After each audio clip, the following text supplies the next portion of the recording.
March 30th, 2026.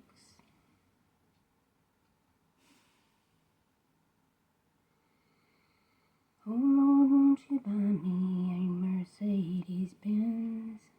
My friends all drive Porsches, I must make amends. I've been poor all my life, without the help from my friends. I've worked hard all my life, without the help from my friends. Lord, have mercy on me, and buy me a Mercedes Benz. Oh Lord. Those probably aren't the right words, but I didn't write the song. I would like to read one of my favorite scriptures. And let all of the earth's rulers give thanks to the Lord. But from Psalms 139, Lord, you have examined me and you know me. You know when I sit down and you know when I stand up. Even from far away, you comprehend all of my plans. You study my traveling and resting. You are thoroughly familiar with all of my ways. There isn't a word on my tongue, Lord, that you don't already know completely. You surround me, front and back. You put your hand on me. That kind of knowledge is too much for me.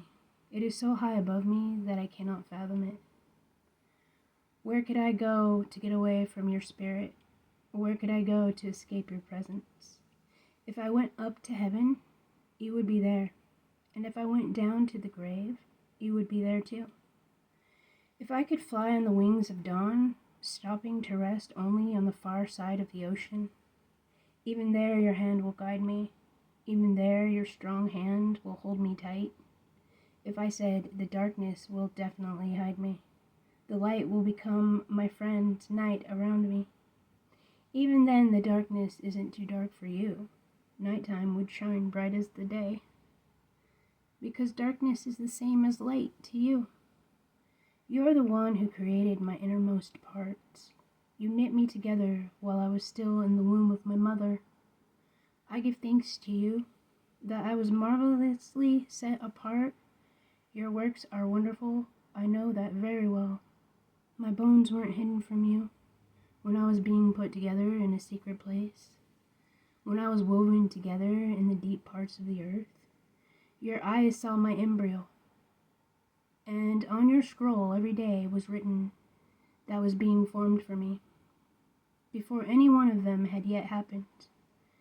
God, your plans are incomprehensible to me. If I tried to count them, their total number is countless.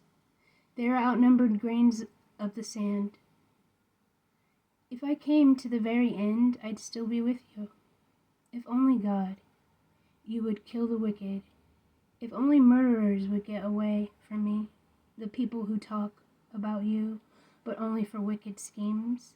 The people who are your enemies, who use your name as if it were of no consequence or significance. Don't I hate everyone that hates you? Don't I despise those who attack you? Yes, I hate them, through and through. They've become my enemies too.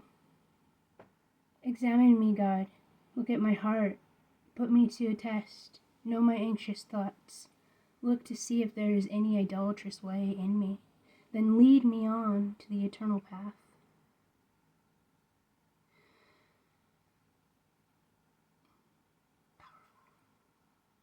Back here from Psalms 137, I'm being encouraged to share as well. It says, alongside Babylon's streams, there we sat down, crying because we remembered Zion.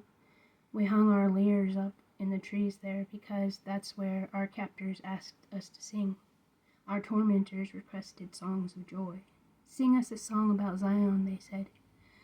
But how could we possibly sing the Lord's song on foreign soil? Jerusalem, if I forget you,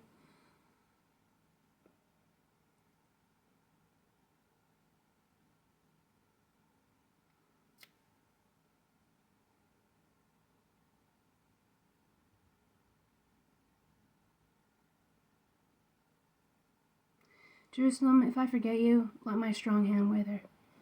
Let my tongue stick to the roof of my mouth if I don't remember you, if I don't make Jerusalem my greatest concern. Lord, remember what the Edomites did on Jerusalem's dark day. Rip it down, all the way to its foundations, they yelled. Daughter Babylon, you destroyer, a blessing on the one who pays you back the very deed you did to us. A blessing on the one who seizes your children and smashes them against the rock. Powerful. Jesus is the rock of our salvation. So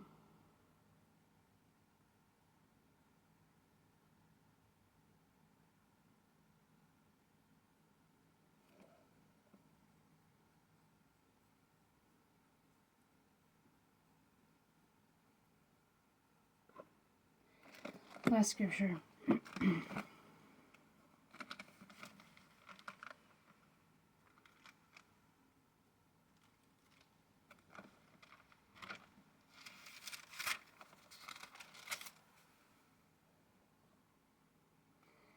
Matthew chapter 13, verse 10. It's Jesus' disciples came and said to him, "Why do you use parables when you speak when you speak to the crowds?" And Jesus replied, "Because they haven't received the secrets of the kingdom of heaven, but you have.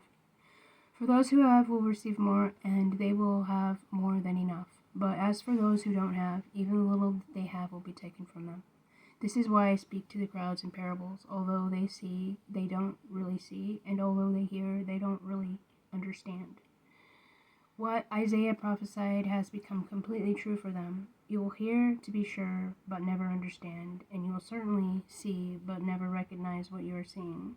For the people's senses have become calloused, and they've become hard of hearing, and they've shut their eyes so that they won't see with their eyes, or hear with their ears, or understand with their minds, and change their hearts and lives, that I might heal them. Happy are your eyes because they see. Happy are your ears because they hear. I assure you that many prophets and righteous people wanted to see what you are seeing now and hearing what you hear, but they could not.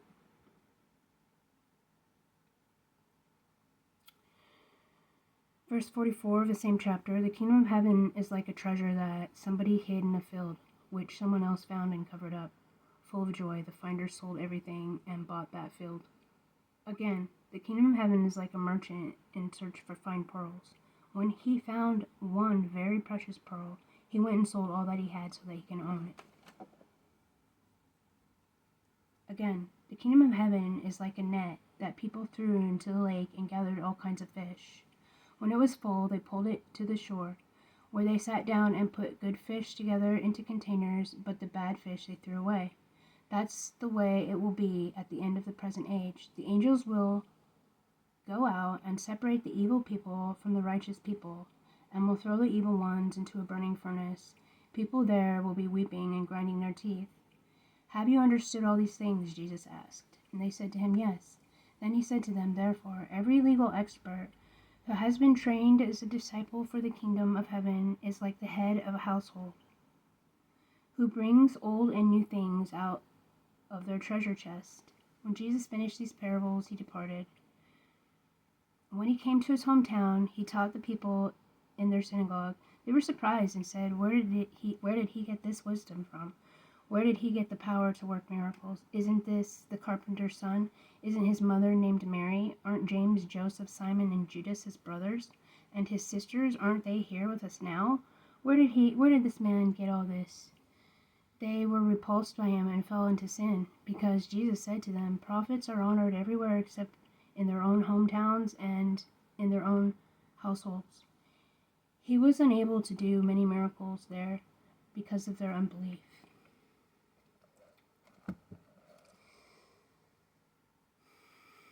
So I hope this word blesses you.